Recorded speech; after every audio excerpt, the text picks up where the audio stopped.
आप पुणे के car accident से तो वाकिफ होंगे। अगर नहीं पता तो मैंने इस पे एक वीडियो बना रखा है, उसे आप देख सकते हैं। बट जो लोग फर्स्ट टाइम वीडियो देख रहे हैं, जिन्हें नहीं पता इस केस के बारे में, उनको मैं थोड़ा सा इस केस के बारे में बता देता हूँ। जो एक्यूज्ड है वो 17 साल 8 महीने का है, यानी ऑलमोस्ट 18 साल का है। सुबह 2:30 बजे की बात है, ये अपनी पोर्शा गाड़ी में बैठे और इसके कुछ फ्रेंड्स और ड्राइवर था।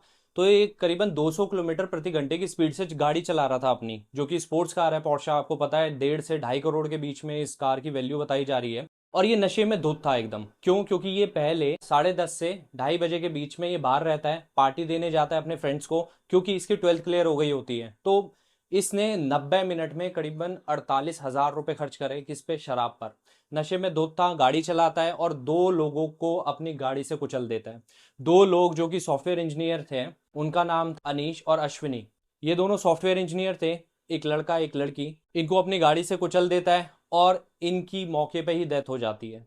हॉस्पिटल भी लेके जाता है, बट पहुंचते पहुंचते वहां डेथ हो जाती है।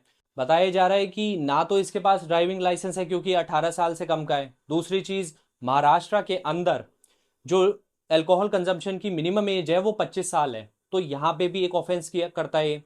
तो ना तो इसके पास ड्राइविंग लाइसेंस था और ना ही गाड़ी पे रजिस्ट्रेशन नंबर था। रजिस्ट्रेशन नंबर क्यों नहीं था? आरटीओ से पता चला है कि उस गाड़ी के लिए पहले प्रोसीजर पूरा फॉलो कर लिया गया था, बट जो रिक्विजिट फीस होती है रजिस्ट्रेशन प्लेट के लिए, नंबर प्लेट के लिए, वो कुछ 1750 रुपये वो उसने जमा नहीं करे थे, इसलिए रजिस्ट्रेशन प्लेट लगी नहीं। अब जुवेनाइल जस्टिस एक्ट के अंदर ये प्रावधान है कि अगर उसने ऐसा कुछ क्राइम किया है तो 25 साल तक उसे लाइसेंस मिलेगा नहीं। ये आरटीओ से पता चला है, इस वीडियो को आप देख सकते हो। उसके बाद उसका जो रिक्विजिट फी है, उसका पेमेंट 1758 रुपये उसका फी था, वो पेमेंट उन्होंने किया नहीं है। क्योंकि वो गाड़ी जो है वो इलेक्ट्रिक व्हीकल थी। इलेक्ट्रिक व्हीकल रहने की वजह से उसे कोई टैक्स नहीं था, लेकिन उसका फी का पेमेंट नहीं हुआ, इसलिए वो गाड़ी का नंबर प्लेट उसके सेक्शन 199 में, अगर कोई ऑफेंस जुवेनाइल से होता है तो वो केस में वो जुवेनाइल ने अगर कोई एक्सीडेंट किया है तो वो गाड़ी, जिस गाड़ी से वो हादसा होता है, वो गाड़ी का रजिस्ट्रेशन कैंसिल करने की प्रोविजन है 12 महीने के लिए। ये गाड़ी का परमानेंट रजिस्ट्रेशन अभी तक हुआ नहीं था, इसलिए उसका जो टेम्पररी रजिस्ट्रेशन सर्टिफिकेट है, जो 18 मार्च से 17 सितंबर तक वैलिड था। और इस केस को लेकर के जनता में बहुत ज्यादा आक्रोश था। क्यों? जिस तरीके से उस लड़के को 15 घंटे के अंदर बेल मिल गई, वो आम बात नहीं है। वो दर्शाता है कि पैसे की पावर कितनी ज्यादा इंपॉर्टेंट है इस दुनिया में रहने के लिए। यानी आपके पास अगर पैसा है तो आप कुछ भी कर सकते हो। क्यों? क्योंकि जस्टिस जुवेनाइल जस्टिस बोर्ड ने किन पैरामीटर्स पे बेल दी थी, ये मैं आपको बताता हूँ। पहला तो ये कि उस लड़के को कहा कि आप 300 वर्ड्स का ऐसे लिखोगे। दूसरी चीज कि आप 15 दिन ट्रैफिक पुलिस वालों के साथ काम करोगे और देखोगे कि कैसे रूल्स एंड रेगुलेशन फॉलो होते हैं। तीसरी चीज कि उसकी काउंसलिंग कराई जाएगी डॉक्टर से, साइकेट्रिक। ये कुछ 3 पैरामीटर्स के ऊपर उसे बेल दे दी गई थी। तो इस वजह से जनता बहुत ज्यादा नाराज थी और एक पब्लिक प्रेशर भी था। इसलिए पुलिस क्या करती है, सेशन कोर्ट के पास जाती है और कहती है कि इसे एज एन अडल्ट ट्राई करना चाहिए। हालांकि जब इतना ज्यादा प्रेशर पेंटअप हुआ तो जो जुवेनाइल जस्टिस बोर्ड है उसने क्या किया, बेल उसकी रद्द कर दी और उसे 5 जून तक बाल सुधार गृह में रखा गया। अब बाल सुधार गृह में रखा जाना कोई वैसे बहुत स्ट्रिक्ट एक्शन तो नहीं है, स्ट्रिंजेंट एक्शन नहीं है। क्यों? क्योंकि उसका जो, अगर मैं आपको रूटीन बताऊं कि 8 बजे आपको उठाया जाएगा, उसके बाद आपका ब्रेकफास्ट होगा, फिर आपको कुछ पढ़ाया जाएगा लैंग्वेज वगैरह, उसके बाद फिर आपको नाश्ता दिया जाएगा, फिर आप आराम करोगे, रात में फिर खेलने दिया जाएगा, फुटबॉल या क्रिकेट ये सब खेलोगे, उसके बाद आप डिनर मिलेगा, फिर आप आराम से सोओगे। तो 5 जून तक तो उसे ऐश की जिंदगी मिल चुकी है। उसके बाद देखते हैं अब आगे क्या होगा। और इसमें नेग्लिजेंस जो है ना, वो उसके फादर का था। क्यों? क्योंकि उसके फादर ने जब ड्राइवर चलाने के लिए कह रहा था और ये लड़का जिद करने लग गया, तो उसके पापा ने कहा कि ठीक है, तू चला ले गाड़ी। और जब पता है कि वो 17 साल 8 महीने का लड़का है, उसके पास लाइसेंस नहीं है, ना गाड़ी पे रजिस्ट्रेशन प्लेट है, तो आपने उसे चलाने कैसे दिया? इसलिए जुवेनाइल जस्टिस एक्ट का सेक्शन 75 और सेक्शन 77 भी अप्लाई होता है। क्योंकि 24 मई तक उसके पापा को यानी विशाल अग्रवाल को भी जुडिशियल कस्टडी में रखा गया है। जो हमारा जुवेनाइल जस्टिस एक्ट है, इसमें 3 तरीके के क्राइम आते हैं। पहला है सीरियस क्राइम, दूसरा है पेटी क्राइम और तीसरा है हीनियस क्राइम। तो ये जो पर्टिकुलर केस है ये हीनियस क्राइम में आता है और इसे हीनियस क्राइम की तरह ट्रीट करा जाना चाहिए था। पर एक बात बताओ, जिस तरीके से जुवेनाइल जस्टिस बोर्ड के जज ने इस तरीके पे बेल दे दी, तो क्या ये क्वेश्चन नहीं उठाता जुवेनाइल जस्टिस बोर्ड की फंक्शनिंग पे? क्या उसकी जांच नहीं होनी चाहिए कि वो कैसे फंक्शन करती है? क्या उसकी स्क्रूटनी नहीं होनी चाहिए? बिल्कुल होनी चाहिए। क्यों?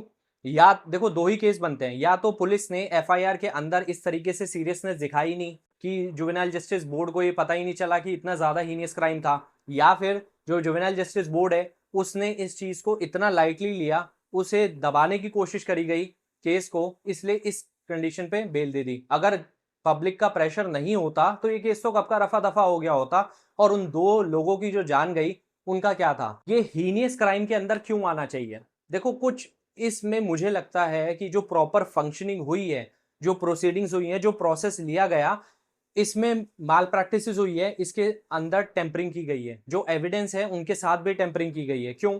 पहला ये कि 3 बजे रात को एमएलए वहां क्यों पहुंचता है? उसका जो फोन है उसको कॉन्फिस्केट किया जाना चाहिए ताकि डिटेल पता चल सके कि क्या एविडेंस के साथ टेम्परिंग की गई है या नहीं। जो एमएलए की वाइफ है उसने रिसेंटली एक ट्वीट किया था कि जो विशाल अग्रवाल का लड़का है जो एक्यूज्ड है, उसने उसके बेटे को भी काफी ज्यादा परेशान किया था, जिसके चलते उसने अपना स्कूल ही चेंज करवा लिया।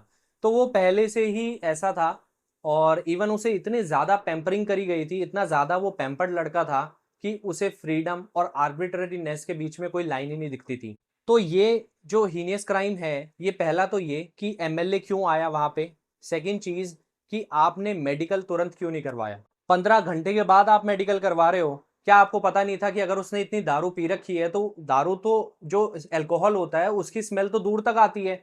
तो क्या इस चीज को पुलिस आइडेंटिफाई नहीं कर पाई? और ये घटना हुई है करीबन 2:30 बजे की, तो पुलिस ने करीबन 8 बजे के आसपास, 8 साढ़े 8 बजे के आसपास क्यों एफआईआर लिखी? उससे पहले कहाँ गए थे? तो पहली बात कि जो महाराष्ट्र है उसके अंदर आपको पता है कि जो अल्कोहल कंजम्पशन की एज है वो मिनिमम 25 साल है। तो क्यों वो अल्कोहल इतना ज्यादा कंज्यूम कर रहा था? क्यों उसके पेरेंट्स उसके जानते थे? एक सबसे बड़ा जो सवाल उठता ये है कि वो नेग्लिजेंस में उसने ऐसा कुछ नहीं किया, ये विलफुल डिफॉल्टर था। क्यों? क्योंकि उसे क्या पता नहीं था कि वो इतनी अल्कोहल पिएगा उसके बाद गाड़ी ड्राइव करेगा तो किसी की भी जान को खतरा हो सकता है, उसकी खुद की जान को खतरा हो सकता है, और जो उसके साथ बैठे थे उनको भी ले डूबता वो। ये एक नेग्लिजेंस का एक्ट नहीं है, ये जानबूझ के किया गया हत्या है, ये मर्डर है, इसलिए उस पे 304 यानी कल्पेबल होमिसाइड केस लगा है। और अगर मैं गाड़ी की ही बात करूं, उस गाड़ी को तो काफी टाइम हो गया था, करीबन मार्च के आसपास की बात है जब ये गाड़ी खरीदी गई, पोर्शा। तो इस गाड़ी तब ट्रैफिक पुलिस क्या कर रही थी? बिना रजिस्ट्रेशन प्लेट के गाड़ी सड़कों पे घूम रही है तो ट्रैफिक पुलिस क्या कर रही थी? तो ये नेग्लिजेंस था हमारी अथॉरिटी के पार्ट पर भी। क्यों उन्होंने इस उस टाइम पे इस पे ध्यान नहीं दिया? मतलब ये अगर मैं पूरी इन्वेस्टिगेशन को देखूं तो यहाँ पुलिस की तरफ से लापरवाही बरती गई थी। तो गाड़ी भी सीज हो गई, और जो जिन्होंने उसे लिकर सर्व करी थी उनका लाइसेंस भी रद्द कर दिया गया। क्यों? क्योंकि मिनिमम एज आपको मैंने बताया 25 साल है और वो माइनर था। अभी तो एक रीसेंट वीडियो भी आया है, बीजेपी के एक सांसद थे, अजीत भोसले हैं उनका नाम, उन्होंने बताया कि कैसे इस फैमिली के कनेक्शन, ये विशाल अग्रवाल है, इनकी फैमिली के कनेक्शन छोटा राजन के साथ भी है, यानी अंडरवर्ल्ड के साथ भी है। कनेक्शन हो सकते हैं क्योंकि बिल्डर है। तो ऐसी नई नई चीजें निकल करके आ रही हैं। It shows the importance of power, it shows the value of money in this world. तो इसमें जो एक्यूज है सिर्फ उसकी गलती नहीं है, इसमें उसके पेरेंट्स की गलती है, उसमें ट्रैफिक पुलिस की गलती है, उसमें पुलिस की गलती है, उसमें उसके फैमिली की गलती है, जो पब्स हैं उनकी गलती है।